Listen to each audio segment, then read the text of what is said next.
Olá! Hoje a gente vai fazer uma viagem para dentro. Vamos usar um mapa bem especial, o da sabedoria teosófica, para entender do que a gente é feito de verdade, sabe? Vamos lá? E para começar, já lanço uma pergunta que vira tudo de cabeça para baixo. A visão teosófica propõe algo bem diferente. A gente não é um corpo físico que, sei lá, por acaso tem uma alma. Não, a ideia é o contrário. Somos uma alma imortal que, para poder viver e aprender aqui nesse mundo, usa uma série de veículos. E sim, um desses veículos é esse corpo que a gente vê no espelho. Então, o nosso roteiro de hoje vai ser assim.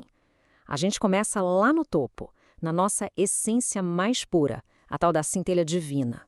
Depois, a gente mergulha nas complexidades da nossa mente, das nossas emoções, para, no final, entender como podemos nos tornar mestres desse nosso universo interior. Bom, então vamos começar por cima, né? Pelo núcleo mesmo, pela nossa identidade espiritual, aquilo que é eterno e que existe dentro de todos nós. Esse núcleo é o que se chama de Atma. E olha, isso aqui é importante. Atma é o nosso eu de verdade. Não é o ego, não é a personalidade que a gente mostra para o mundo.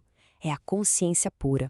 Pensa assim, é como se fosse um raio de um sol divino que brilha individualmente dentro de cada um, mas nunca se desconecta da sua fonte. É daí que vem toda a nossa força. E essa centelha divina, o Atma, ela se manifesta de três formas, três poderes fundamentais. Primeiro, a vontade, que é o poder de agir, de criar. Segundo, a sabedoria, que é a inteligência que direciona essa vontade. E terceiro, o amor, que é a grande força que inspira tudo isso. Essas são as nossas maiores potencialidades, sabe? Elas estão ali, só esperando a gente despertar para elas. E essa citação aqui, olha só, ela resume isso de um jeito perfeito. A nossa verdadeira natureza, ela tem um potencial infinito. Tudo que a gente vive, vida após vida, faz parte de uma jornada de crescimento, sabe? Um esplendor que não tem fim. E tudo isso guiado por essa essência imortal que a gente carrega. Ok, saindo do espírito e descendo um degrau, vamos falar agora do próximo veículo, a mente. E aqui o negócio fica interessante, porque a mente pode ser duas coisas bem opostas: a fonte de todas as nossas ilusões ou a nossa ferramenta mais poderosa para encontrar a clareza. Aí tem essa frase forte, né? A mente é a grande assassina do real. Mas por quê? Pensa bem, é o nosso fluxo constante de pensamentos que cria aquela sensação de separação. A ilusão de que eu sou eu e o outro é o outro. De que estamos desconectados. É a mente que constrói o ego, essa persona, que acaba nos fazendo esquecer da nossa natureza de verdade. Aquela universal, o Atman. E aqui vem o pulo do gato. Não existe só a mente, como se fosse uma coisa só. A teosofia divide ela em duas. Primeiro, tem a mente inferior. Essa é a mente do dia a dia, que a gente usa para planejar o trabalho, lembrar da lista de compras, raciocinar. Ela faz parte da nossa personalidade passageira, dessa vida. Mas existe também a mente superior, chamada de corpo causal. E essa, sim, é a casa do nosso eu verdadeiro, aquele que continua existindo vida após vida. É ela que serve de ponte, nos conectando de volta à nossa essência espiritual, o Atma. Beleza, descendo mais um pouco, chegamos nas emoções. O grande motor que move quase tudo que a gente faz no dia a dia.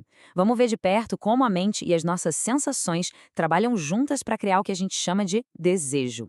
E para entender isso, tem um conceito-chave: Kama Manas. É um nome em sânscrito, mas a ideia é simples. É a fusão, a mistura da nossa capacidade de sentir, que é o Kama, com a nossa capacidade de pensar, o Manas. Basicamente, a nossa mente trabalhando como funcionária da emoção. O objetivo dela? Buscar sem parar o que é gostoso e fugir desesperadamente do que é ruim. Olha só como esse processo funciona, passo a passo. Tudo começa com um contato físico, através dos sentidos. Esse contato vira uma sensação, que a teosofia chama de astral. Não é nada de outro mundo, é só uma impressão emocional, de prazer ou de dor. Aí, a mente entra em ação. Ela guarda uma memória disso. E o que ela faz depois? Projeta essa memória no futuro, criando a vontade, o desejo de repetir aquilo que foi bom, ou de evitar o que foi ruim. E pronto, é assim que nasce o ciclo de atração e repulsão que guia a nossa vida. E agora, atenção para uma ideia que pode mudar tudo. Desejo e vontade espiritual não são inimigos, não são forças opostas. Na verdade, são a mesma energia vital. Pensa comigo, o desejo é essa energia apontada para fora, para os objetos, para as coisas do mundo. Já a vontade espiritual é exatamente a mesma energia, só que apontada para dentro, para os objetivos da alma. A energia é a mesma, o que muda é só a direção da seta. Ok, o mapa tá na mão, a gente já entendeu as partes. A pergunta de $1 milhão é: como a gente se torna mestre de tudo isso? Como a gente assume o comando? Bom, vamos para a parte prática então. E esse ditado antigo aqui é perfeito para isso. Se a nossa personalidade, ou seja, a nossa mente, as nossas emoções, tá no comando, ela vira um mestre terrível, um tirano. Fica nos arrastando para lá e para cá atrás de cada desejo que aparece.